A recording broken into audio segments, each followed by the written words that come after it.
Who doesn't want peace, love, and unity? You tell me. Dude, wake up. Grab a new hot tip, get ready to get into action, and let's do something today that will make a difference tomorrow.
Introspection is one of those terms from psychology's history that is difficult to define. James Mark Baldwin's 1901 Dictionary of Philosophy and Psychology defined it as follows: attention on the part of an individual to his own mental states and processes as they occur, with a view of knowing more about them. Perhaps a simplistic way of summarizing this would be to say that introspection is the observation of consciousness as a means of seeing the mind. But a single definition poses a problem because introspection was defined and used by different psychologists in different ways. This short film will briefly introduce two of these ways. Wilhelm Wundt is often credited with opening the first experimental laboratory in psychology at the University of Leipzig in 1879. Wundt used introspection in a very specific and limited way. He carefully distinguished between two types of introspection: self-observation and internal perception. Self-observation is something we are all familiar with, a reflection on our thoughts. Wundt saw this action as unscientific because of the subjectivity inherent in it. Internal perception, on the other hand, avoided reflection and asked the subject to perceive the internal perceptions and nothing more. Wundt believed that the way to do this was through the experimental method. The strict laboratory conditions provided a way for the time to be minimized between the perception of a stimulus and the report of that perception. This removed the risk of reflection, or what he thought was even worse, the use of memory systems. The goal was for the report of the perception to be as immediate as possible following the presentation of the stimulus. This is why Wundt tended to prefer subjects who were experienced in the technique. Through practice, they responded quicker, thereby minimizing self-awareness and reflection. Let's try one of Wundt's simple perception tasks. How many letters do you perceive? In Wundt's laboratory, they found that subjects could typically perceive 4 to 6 letters after they were flashed on a screen for no more than 1/10 of a second. Let's try the same task, but with random 6-letter words. In this task, Wundt's subjects perceive 4 to 6 words. This now represents 24 to 36 individual letters in 1/10 of a second. But the subjects didn't perceive them as individual letters. They saw them only as whole words, which reinforced the idea that words could be perceived as quickly as letters. An important concept in Wundt's introspective method was what he called apperception. Apperception explains how we organize and make sense of our experiences. It is through this organization, this apperception, that what would otherwise be only a series of elementary sensations becomes a unified whole. Wundt's example of a metronome's beats can help to explain apperception. A metronome is an instrument that emits a sound at a regular interval.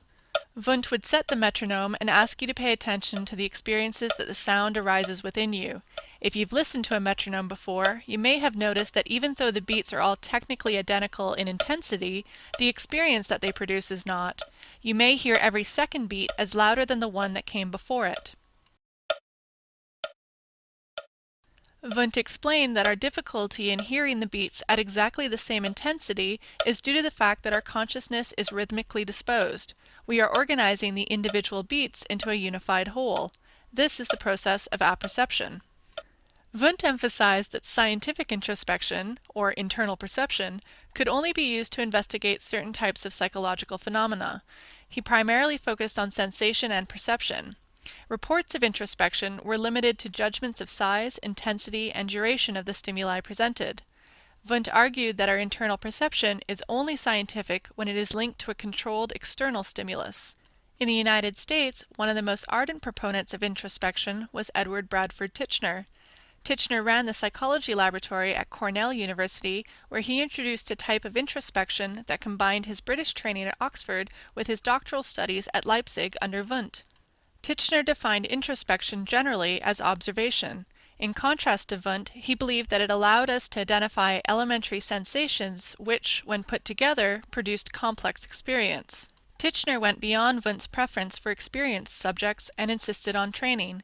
His graduate students were required to practice their introspections and participate in one another's research projects as subjects. One of his students recalled carrying around a little notebook at all times in order to record her introspections after encountering different events throughout the regular course of the day. Let's try a simple example of Titchener's style of introspection. What do you see? If your answer is simply a duck, Titchener would send you back for more training. You've made what he called a stimulus error. When presented with this stimulus, Titchener would expect you to reply with a description like, white arouses feelings of pleasantness, arouses a certain type of imagery, visual perhaps, smooth, tactically speaking. In a good introspection, there would be no meaning whatsoever. That is to say, that it is not the external object that produces this observable material that is being investigated through Titchener's method of introspection. In our example, this means that our interest is not in the duck as a duck. Our interest is instead on the sensations, images, and feelings that the duck produces. What about a non-visual example? The instrument shown here is an atheometer, which was used to apply pressure to a subject's arm in two places at the same time. The distance between the 2 points would be changed in each successive application to the skin. The subject was required to indicate whether they perceived a single point or 2 separate points after each time they were touched with the instrument. Titchener had the thesis that since the skin and the eye were developed from the same tissue, embryologically speaking, the skin could do just what the eye could do in detecting small differences. Titchener applied introspection to areas that Wundt did not, including memory, thought, and feelings. Wundt criticized Titchener for his expansion of the introspective method to these areas and also for his recording of the feelings that a subject experienced when they were presented with a stimulus. Titchener and Wundt placed the same emphasis on method and laboratory work in their use of introspection. They just didn't agree on how far introspection could take the new experimental psychology.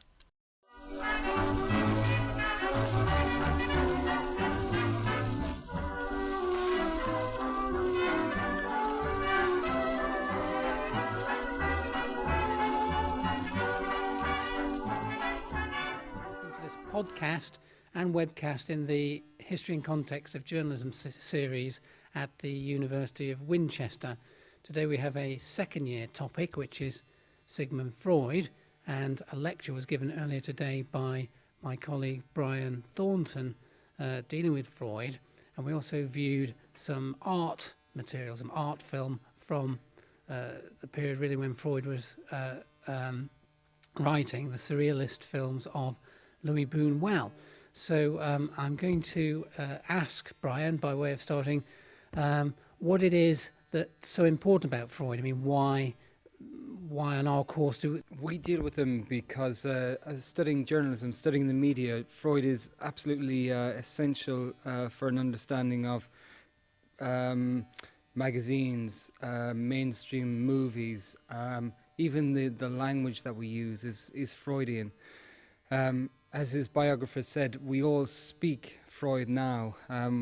Whether we agree with what Freud said, whether we disagree, he's impossible to ignore, especially in the media. Everything is soaked in sort of Freudian terms. What I tried to explain today was the context of Freud, his main ideas, his opposition to sort of the ideas of Plato and the idea of Marx. Also, I did introduce quite a few criticisms of Freud because Freud is an intensely controversial figure. so? In this course, it's controversial to some. We unfold in a sort of apostolic succession of thinkers, really starting with what's called the Enlightenment normally. What's Freud's role within that? Is he a figure from the Enlightenment? How does he follow on, as it were, from some of the 19th century figures we've been looking at? Freud, of course, is concerned with the mind, with psychology. So we've looked at some other people like Kant, Hegel, and their idea of the mind. Does Freud fit within that? Well, Freud did seem so very much as a scientist, so in that regard you could view him as following on from the Enlightenment, but he is seen as in opposition to the Enlightenment, as a break with the Enlightenment, because the Enlightenment was a view. If we think of somebody like Newton, the view was that through rationality, through our brains, we could in some way, even though we are a long way off, understand the universe. We had the capability, we had the potential, through scientific research, through empirical research, to understand everything and to bring it under control. What Freud is saying is we were mistaken. This was the great mistake. We are not capable, in the way that we are built, in the way that we are, of ever controlling even ourselves. The universe, that sort of level of a control was always beyond us, because we are at heart, in our very core, in conflict with ourselves. I know in the lecture you did deal with a continuation in some ways from Plato, some of the Platonic themes to do with personality and mind, and also but a departure from Marx and so on. But can we move on to what Freud was actually saying about the personality himself? I think people following the course will be able to fill in those details. So let's talk now for a while about how Freud viewed people. I think that I'll take your lead that we really don't want to open up the Plato and Marx again. That's for another day. But I think that we must just mention that Freud did follow the idea of the tripartite self, the idea that the soul or the self or the personality is split into three distinct parts. The three parts that he outlines are: one, the id; number two, the ego; and number three, the superego. It's interesting that we almost feel obliged to mention the id first, and this is consistent with Freudian ideas. He describes the id in a memorable phrase as the cauldron of seething excitations. Essentially, it's all our instincts, our desires, our needs, and for Freud, he saw it as the fusion of two of the real drives in us as people, as sex and aggression. And the id was a fusion of these two, and it was constantly, unstoppably demanding these needs be satisfied. He was looking for satisfaction all the time, and it is insatiable. A bit like a baby, it strikes me, that the id is really the baby stage, that, when we grow up we lose our milk teeth and so on, but we never quite lose the mentality of being a baby, and that's expressed in the id. Is that right? Is that? Yeah, this is a symbol that people often use as, it's like a child having a tantrum. They will not listen to reason. They will not be reasoned to. They will not. The rationality is just gone. All they want is satisfaction I want, I want, I want, I want. It's relentless. The key thing that we must remember with Freud is saying this is the dominant part of our personality. And what's wrong with that? I mean, in clinical terms, I mean, why shouldn't people just be in that sort of wanting condition? Is it because that leads to unhappiness in some way? Well, it depends which way you want to approach it. But in Freudian terms, if we look at it purely in Freudian terms, is that Freud saw these as uncontrollable, dangerous, negative, detrimental to us, detrimental to society. This is why Freud thinks that we should repress these. And this is why in his treatment of patients, what he tries to do is boost the ego.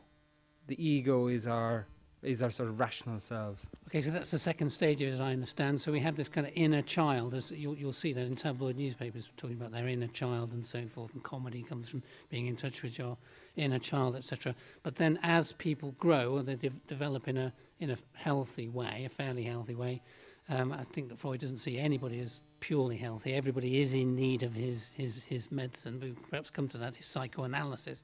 But as we grow, as I understand it, the theory is we develop the second and third parts of the personality. Is that right? The ego develops very early on, but the superego is the third part. This is not with us when we're born. Do with the ego first. As I understand it, the ego is the sense of the self.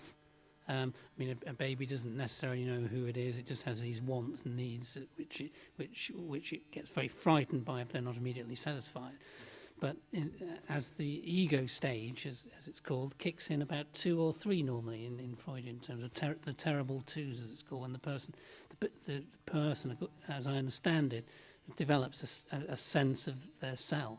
And that comes into conflict with the id. Is that right? Yeah, that's largely why Freud was arguing that this is a time of sort of great conflict within the person. Why you will have these tantrums? Why? Because this is the beginning of a lifelong process, a lifelong battle between the ego and the id. Because it's the ego's attempt to try and control the id, in Freudian terms, for good or for ill. In the lecture, you mentioned sex, but quite a bit, but I think also defecation comes into this, because prior to, in the id phase, the child just defecates at will, and that's why you need nappies and things for them. But the ego stage is also about controlling toilets, so-called toilet training. And then a third element, which comes in to make them do the toilet training, which is the parents or the social convention that you can't just defecate wherever you like and so forth. Is that right? Was that what you meant by the superego things on? Yeah, that's exactly right. I mean, in Freudian terms, what happens is a child will progress through these different stages, but there is a great danger that somebody may become stuck in a certain stage, in the anal stage, and then this is come into common sort of conversational language. So and so is anal. Well, they're a control freak. They fear following their natural instincts because they think they'll be punished for it. Yeah. And then there's oral fixation. This is from the bottle, from the mother's milk, and so on. So it's often said that smoking, for example, is a sublimation of being on the nipple and so on. That's people don't derive the pleasure from taking horrible fumes in their thing, but it's the whole act of sucking. Yeah. I mean, sublimation is worth mentioning, I think, at this stage. Sublimation is. Freud argues that there are ways to control these sort of these needs.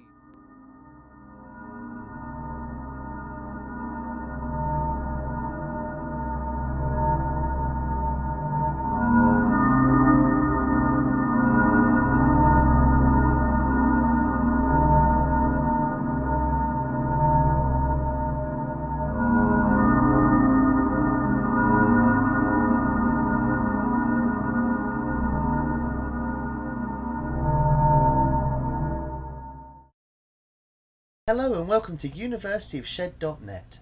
This lecture is taken from University of Shed's Psychology series and is on the id, the superego and the ego. According to psychoanalyst Sigmund Freud, human beings are the products of competing forces deep within our own psyches. Our personalities represent the varying degrees of influence of the 3 interacting systems found within our minds. The specific functions of the id, the superego, and the ego are perhaps understood more clearly by the original German terms used by Freud, which were, respectively, das Es, the it, das Über-Ich, the over-I, and das Ich, the I. Firstly, the id. Freud believed that the id was the oldest part of the mind, present at birth, from which the other structures emerge. Freud called the id the dark, inaccessible part of our personality, which has no organisation and strives only to bring about the satisfaction of the instinctual needs subject to the observance of the pleasure principle. In short, its primary drive is the avoidance of pain and the seeking of gratification, with an emphasis on the first of these points. Like an infant, its purpose is to sate its own needs and desires, knowing no judgments of value and not differentiating between good and evil. The superego develops as the child realizes that they are not the center of the universe and becomes socialized, acquiring cultural and ethical ideas. In its desire to act in a socially appropriate manner, the superego can be considered the opposite of the id. The superego controls our sense of right and wrong, helping us to live within society. This sense will often stem from our parents, or other parental figures or authorities, acting as a kind of moral police. The superego is divided into two parts, namely the ego ideal and the conscience. The ego ideal includes the rules and standards of good behaviour. At first, this is what the child's parents approve of or value. The conscience, however, is sometimes known as the inner voice and constitutes that which is considered wrong behaviour. The ego represents reason and common sense, i.e. secondary processes, unlike the primary processes of the id. The ego is the go-between between the id, the realm of the illogical, and the superego, the realm of the ideal, as well as the external world. Freud likens the ego's relation to the id as being like a man on horseback who has to hold in check the superior strength of the horse. The ego is thus primarily concerned with self-preservation. Consciousness resides within the ego. It is used to represent traits such as judgment, tolerance, and control. The ego enables us to organize our thoughts, and by this to understand the external world. In its attempts to reconcile the demands of the id, I want X now, with the perorations of the superego, X is wrong so don't do it, the ego may employ unconscious defense mechanisms such as denial, displacement, projection, and sublimation. The ability of the ego to do this effectively is called ego strength. With good ego strength, an individual is able to effectively manage this. With weak ego strength, there may be a lack of balance. Understanding the different impulses of the three components of the psyche can perhaps be seen most clearly with an example. Imagine that there is a piece of chocolate cake in front of you, but you have been on a diet. The id will be telling you to eat it immediately because that is what will make you the happiest. The superego, meanwhile, will be counselling you not to, as this is clearly wrong behaviour. The ego is busy vacillating between these two entities to achieve a compromise. Therefore, for Freud, a healthy personality is represented by a balance between the forces of the id, the ego, and the superego. If the id is dominant in an individual, they may be focused too closely on themselves and therefore uncaring to others.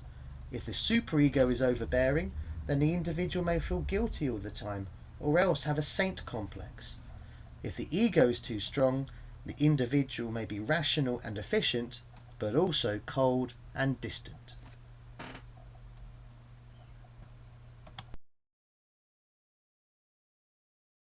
Throughout this class, you're going to learn about a bunch of different terms and topics and ideas. First one we're going to teach you about is a term called effective altruism. This is actually an entire movement of people that want to do exactly what our class is teaching. They want to help the world in the best way possible. We're going to break down the term effective altruism into what it means very specifically and explain it with a few examples. First, let's take the word altruism. Altruism is a pretty simple concept. It's basically trying to help people, whether you want to call it kindness or caring or compassion or altruism. When people think about altruistic people, Gandhi, Martin Luther King, Nelson Mandela, people like that come to mind. People that really cared about the whole world, or at least about a lot of people, and tried to help them out in a big way. The second part of the term is effectiveness. Effectiveness generally means doing something really well. Well, when it comes to altruism, what is doing something really well? Well, it's helping more people, and it's thinking about the results of your actions. So I'll give some examples to break those down, because they seem like kind of obvious concepts, but they break down to be really, really important. Let's say there is a person drowning. In fact, there's two people drowning in the ocean. And you're a pretty good swimmer. Say you've had lifeguard training, you can swim out and save one of them. Or you can throw a lifesaver and save both of them. Which one do you do? Obviously, you save both of them. That's the decision most people make, at least. This is trying to help more people, and it's a pretty simple example. Another one that's very common example of this is, say there's a train, and it can either go down one track and kill two people, or go down a different track and kill one person. Generally, you'd prefer it to go down the track to kill the one person, so that you can save at least one of the people. Save 2 out of the 3. This is another example of trying to help more people. The next example is one that most people don't think of quite as strategically.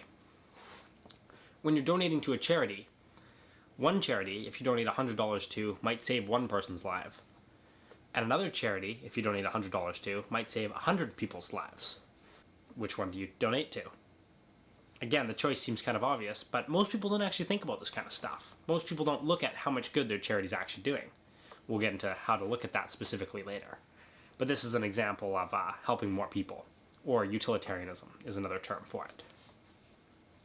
The second important concept here is that we're results focused. This is called consequentialism sometimes, because what you care about is the consequence of your actions. So back to the drowning example. Say there's the 2 people drowning, and you personally can go and save one of them, or you could pay the buff guy standing next to you $20 to throw a lifesaver, because say the lifesaver is too heavy for you to lift.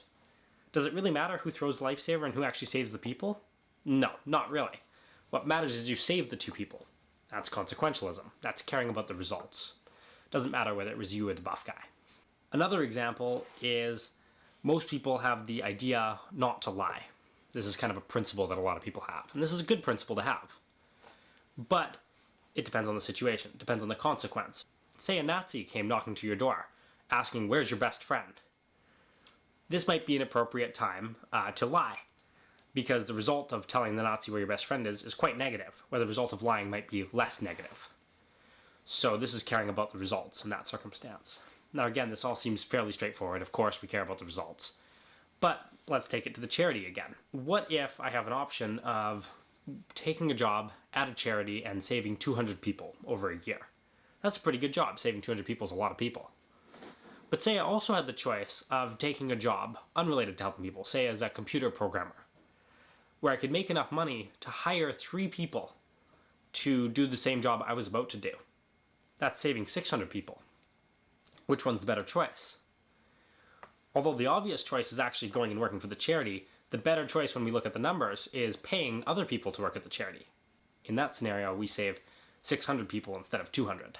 So it's obviously the better choice. The general principle is it matters what the results are, not really who accomplishes them or how they happen. So effective altruism, to put it all together, is trying to help the most people you can in the best way possible.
let's talk about humanism.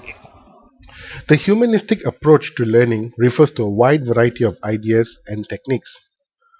While there may be interpretations, they all advocate humanizing the teaching and learning. Okay? The learner is a person who has feelings, attitudes, and emotions. Emotions such as self-efficacy, self-assurance, intrinsic and extrinsic motivation determines how the student approaches learning. However, not all emotion facilitates learning. Stress and constant fear have a profound effect on learners' ability to think and learn effectively. Past experience such as grades and failures have major impact on students' current ability to learn. From the humanistic perspective, the notion of belongingness as an important part uh, to be incorporated in a curriculum design. A good curriculum creates an environment that is inclusive.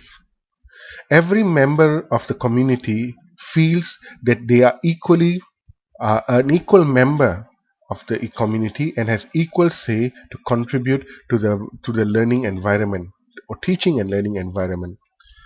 This is very important, particularly in schools that are geographically located within a single ethnic setting. For example, it could be an environment where students are mostly Chinese. So the question is, if you sit in a situation where most of the students are Chinese, then how do you create the environment to accommodate the non-Chinese? And not only from race, because it could be from religion. It could be from disabled. How do we keep the school environment that is inclusive of the disabled or people with learning disability? How do we orchestrate our teaching and learning activity that allows people with learning disability to participate in a meaningful way without being marginalized?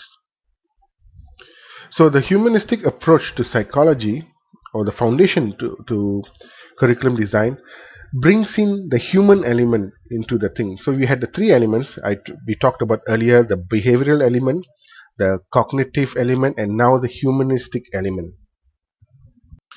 The three prominent or noteworthy personalities who had an impact on the emergence of the humanistic psychology are Abraham Maslow, Carl Rogers, and Arthur Coombs. Now let's talk about what Maslow talked about. He observed that humans are constantly striving to control their behavior and seeking to gratify themselves. He proposed his well-known theory called the Maslow's hierarchy of needs in 1943. According to this theory, individuals satisfy their needs as follows. So he talked about 6 levels. The first one, survival needs. You needing water, food, air, and proper rest. Safety needs. You need to feel safe. You should and avoid danger. You shouldn't feel threatened. Okay. The third one, belongingness and love. Gaining affection of the people and needs to belong to a group. Then the fourth one is esteem. Need to be recognized and feel worthwhile. And the fifth one, knowing and understanding needs. The desire to know, learn, and understand things. And the final one is self-actualization. To develop one's full potential to fulfill one's aesthetic needs. So from this 6, how does the school plays the role? Very simple. I mean, I have the diagram above is also simplified in 3. You have the status needs, situation needs, and the security needs. So you start off with the security, then you create the next 2 level, stimulation and the status. Okay, so that's the 3 levels. Okay, for example, let's go through one by one. The survival needs: food, water, and rest. Particularly in environment where you're catering for disadvantaged students.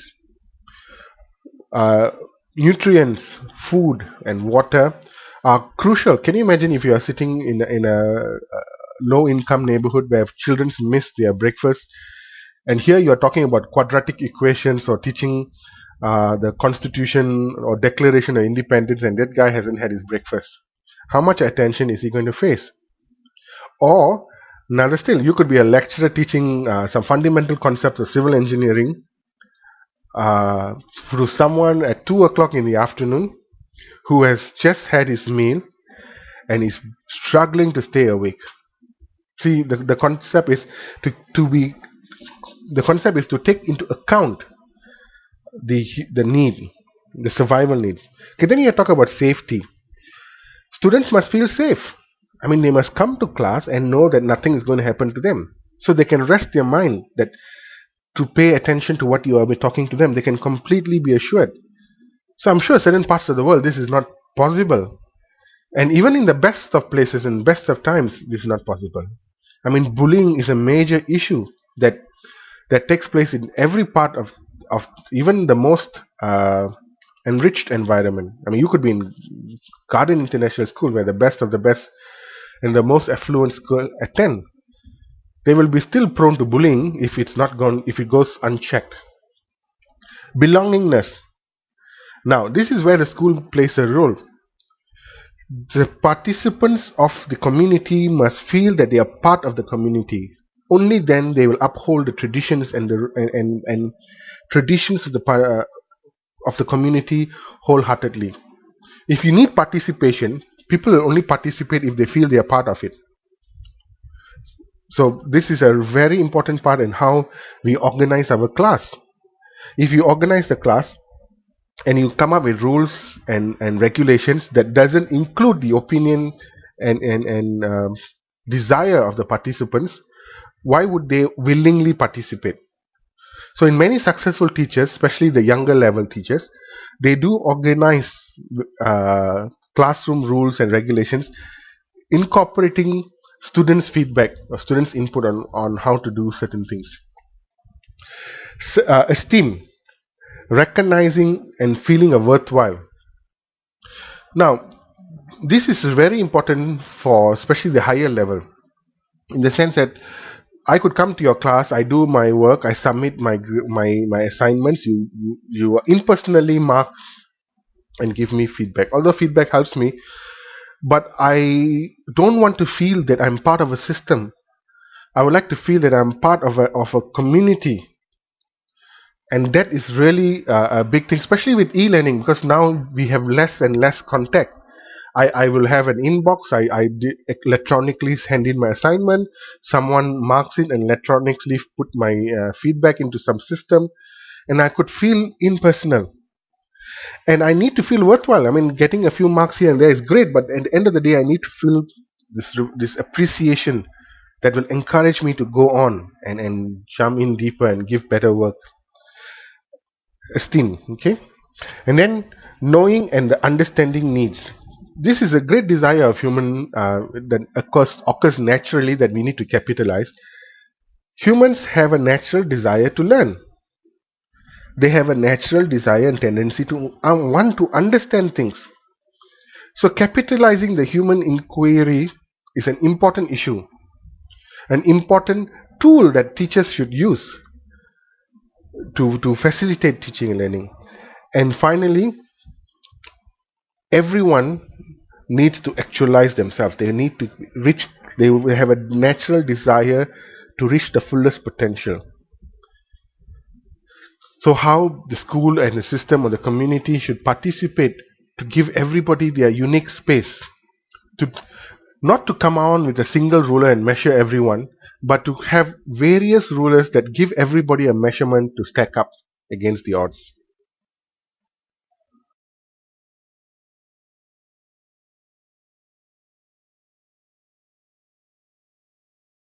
That this sublimation is, for example, somebody may throw themselves into work or into sport, into physical activity. In some ways, this is seen as Freud as a controlled release of maybe aggressive tendencies or sexual urges or whatever. So sublimation is, even Freud will agree, a mild release, and maybe not what the dominant part of the personality, the id, requires. perhaps move on to the third part, the superego. This is something that develops with socialization. It's not part of the child when they are born. It is the parent figure, the preacher, or the policeman inside your head.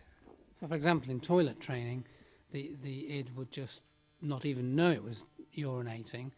The ego has a sense, I'd better urinate in a toilet, because if I don't, the superego will come and punish me for doing that. It is in fact a crime for a grown-up to urinate in the street, for instance.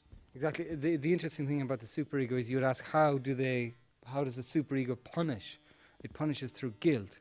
And this is why Freud argues that the superego is compatible with religion, that religion fits with the superego, that civilization and religion is like a superstructure, a collective superego, so that what the superego does is give incredibly, impossibly high standards for you to live up to, and then when you fail in this, then it punishes the ego with guilt, massive amounts of guilt. So the ego, in Freudian terms, is constantly besieged and embattled from not just the id, not just the superego, but also reality, because it has to deal with the reality of being a human being.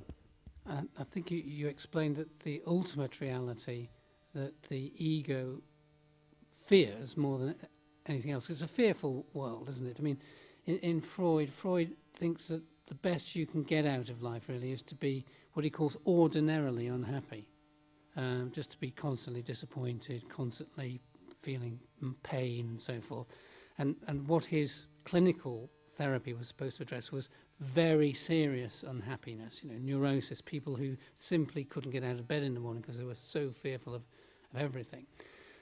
So the thing that's feared most of all is dissolution of the ego, death, isn't it? And the impossible task that the superego is addressing is the avoidance of death. I mean, that is completely impossible. But in some, going back to religion, the appeal of religion in Freudian terms is it appears to be a way the ego can defeat death by having an afterlife which is promised by religion. Is that? But Freud is scathing of this. I mean, he thinks it's a very effective sublimation, but ultimately he thinks that that's all it is. It is a sublimation. It is a sop, really, for these needs. Freud sees the world as pain. He sees, in general terms, he sees it in three types of sort of pain that we must experience as human beings. One is just physical, everyday pain of us, our bodies decaying, of being subject to disease, and so on. This is something that he knew personally from his. He had cancer of the mouth, which was incredibly painful. He had, he lived with this pain every day. Second thing is just life, the slings and arrows of outrageous fortune, the things that just make life very, very difficult. And then the third thing, and this is the worst type of pain. This is excruciating. This is the one thing that Freud says makes it impossible to have any sort of happiness in your life, and that is other people. Other people make this world hellish, because coming into interaction with other people means that we must deal with this loaded situation. We must address our needs, and we must face somebody who has needs themselves. And this, we may feel aggressive towards them. We may feel sexual urges towards them. And then so it is all about needs unfulfilled. I'm thinking, am I right in thinking that the main people who make people's lives hell are close relatives, especially siblings and their parents? And so one of the most famous bits of Freudian psychoanalytical thinking is the Oedipus conflict. So we'd better deal with that since we're doing Freud. Can you tell us a bit about that? Yeah, I mean, the Oedipus complex is almost a cliche at this stage. This is the idea. And almost everybody knows this, even people who've vaguely heard of Freud have heard of the Oedipus complex. This is essentially what it means is that you want to sleep with your mother and murder your father. It's a very influential in literature, in the arts, typically it's been used to analyze pieces of literature such as Hamlet. Hamlet, the Oedipus complex is seen in Hamlet.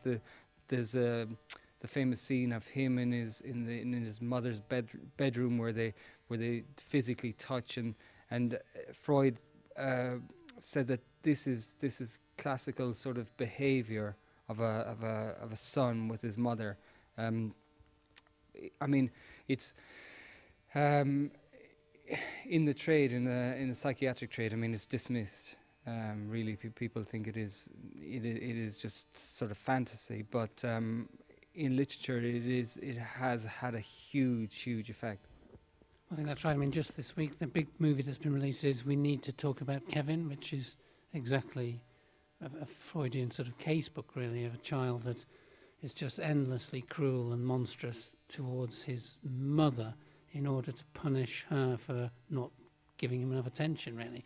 But on one simple level, I mean, this is quite commonsensical, isn't it? That children who are neglected by their parents are going to turn out to be unhappy people. I mean, on one level, it just seems very commonsensical, and that's part of the critique, is it not, of Freud's method of psychoanalysis, that it's essentially pseudoscience, starting with the problem that who psychoanalyzes a psychoanalyst, which is something they tried to solve but found it was an infinite regress. So there were certain types of people who couldn't psychoanalyze other people and so forth. Then to the very limited clinical success of this. I mean, people who are unhappy, have psychoanalysis, remain unhappy even after a decade of the treatment. So what kind of treatment is that? But I believe there are other intellectual and clinical critiques of Freud which you dealt with. Yeah, I mean, maybe we should just say what the analysis is. I mean, no. It is one of those things where you sort of take it for granted because we've all seen the movies. We've seen Talking Cure. Everyone's heard of that. The Talking Cure, and the analysis of dreams. Yeah, because Freud, he said that he had access. He had discovered this country and this id, and he had found access to it. And what the access was through free association. Your analyst, your therapist will talk to you, and through long conversations, your id will find a way to come to the surface and say things that the therapist, as an expert, will be able to interpret and then be able to address these issues. For Freud, the key thing, though, was not free association, was dreams. He described the dreams as the royal road to the unconscious, and then he thought that through the interpretation of dreams, then you could get access to the unconscious, to the id. But as you say, people who were looking at his work and his the clinical evidence that he gave for his ideas, people say that he's just made up. He's just a charlatan. Some of the examples, the cases that he uses, some of them didn't exist, and some of them have been fabricated. And people, the Freudian technique has been found to be not very effective. Well, as ever, time is running against us, but in the lecture you dealt with the political impact as well, and you put the proposition that Freud really was a man looking back to the 19th century, very sexually repressed, to use one of his own terms, where sex was a problem. It was a pathological problem, how to keep sex in its place and keep that monster inside. But some of his followers took a very different view. I think you told us that in lecture. What was that? I mean, we only have the most brief time to mention him, but I think it is, in the context of Freud, worth mentioning Wilhelm Reich. Wilhelm Reich was a follower of Freud, but then broke away from him because he didn't agree with the pessimistic view that Freud took on the personality, and in particular the role of sexuality. He thought that sexuality was a beneficial thing, that essentially was the best expression of ourselves, and far from repressing it, it was the free expression of sex and your sexuality would be beneficial to you as a personality and beneficial to society as a whole. So again, it was everything that Freud said, not repression, release this. And this, his phrase was, there is a policeman inside your head, he must be destroyed. This fitted in very well into the 1960s counterculture. But it feels good. Do it. That was one of their slogans, wasn't it? Exactly, and he was very influential, very, very interesting, but I think we're running out of time. Okay, so on that note, we'll have to wrap it up. Brian, thanks very much for that quick canter through Sigmund Freud. We'll be back next week to canter through something else.